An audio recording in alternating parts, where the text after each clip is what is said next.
தமிழர்களாகிய நாம் ஓர் இனமாக சிந்திக்க வேண்டும்.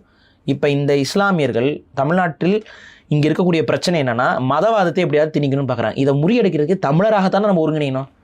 என்ன சொல்கிறாங்க, அங்கே முருகனுக்கு விளக்கு ஏற்றணும் அப்படிங்கிறாங்க. விளக்கு ஏற்றுங்கன்னு சொல்லிட்டு போங்க, இதை தடுக்க வேண்டிய அவசியமே இல்லையே. ஆனால் திமுக தடுக்குது. சரி, திமுக இப்படி தடுக்கிறதுனால என்ன ஆகும்? அங்கே இருக்கக்கூடிய பிஜேபி, ஆர்எஸ்எஸ் இந்த மாதிரி மதம் சார்ந்த அமைப்புகள்லாம் தொடர்ச்சியாக வந்து அந்த இடத்துல விளக்கேற்ற விட மாட்டேங்கிறாங்க. இதனால் இஸ்லாமிய வெறுப்பு ஏறுமா குறையுமா? இஸ்லாமியர்களுக்கும் இங்கே இருக்கக்கூடிய தமிழர்களுக்கும் ஏற்படக்கூடிய இந்த பிளவு அதிகரிக்குமா குறையுமா? இங்கே பிளவு ஏற்படக்கூடாது, இங்கே அமைதி வேணும், சமத்துவம் வேணும் அப்படிங்கும் பொழுது விளக்கு ஏற்றிட்டு போங்கன்னு சொல்கிறதுல, ஏன்னா உங்கள் நம்பிக்கையில் அது எதையுமே உங்களை பாதிக்க போகிறதில்ல. இன்ஃபேக்ட் ஓப்பனாக சொன்னால் உங்கள் நம்பிக்கைங்கிற அடிப்படையில் வரும்பொழுது அந்த தர்காவில் நீங்கள் செய்கிற எந்த வழிபாட்டுமே உங்கள் நம்பிக்கைக்குள்ளே வராது.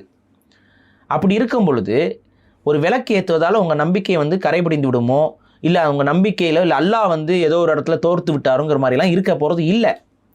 அப்படி இருக்கும்போது விளக்கு எறிவதில் என்ன பிரச்சனை? நீங்கள் சொல்ல வேண்டியது எங்களுடைய தர்காவுக்கு பாதுகாப்பு கொடுக்கறது அரசாங்கத்துடைய பொறுப்பு, இதோடு முடிஞ்சுது. இதை நீங்கள் செஞ்சீங்கன்னா, இதுதான் ஒரு தமிழனாக ஒரு சக தமிழன்கிட்ட நான் கேட்குறது.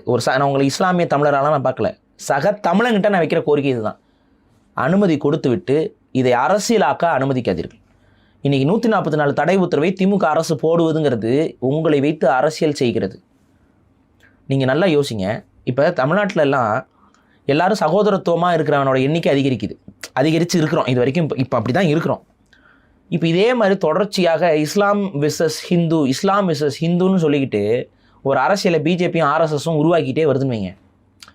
கொஞ்சம் கொஞ்சமாக காவி சாயம் பெற்று தமிழனும் பல பேர் சங்கியாக மாறிடுவான். இன்றைக்கி மாறிக்கிட்டு இருக்கான், பல பேர் மாறிடுவான். இப்படி தமிழர்கள் சங்கியாக மாறிவிட்டால் யாருக்கு அதில் பாதிப்பு? இங்கே இருக்கக்கூடிய மற்ற மதத்தை ஏற்றிருக்கக்கூடிய தமிழர்களுக்கு தான் அதில் பாதிப்பு.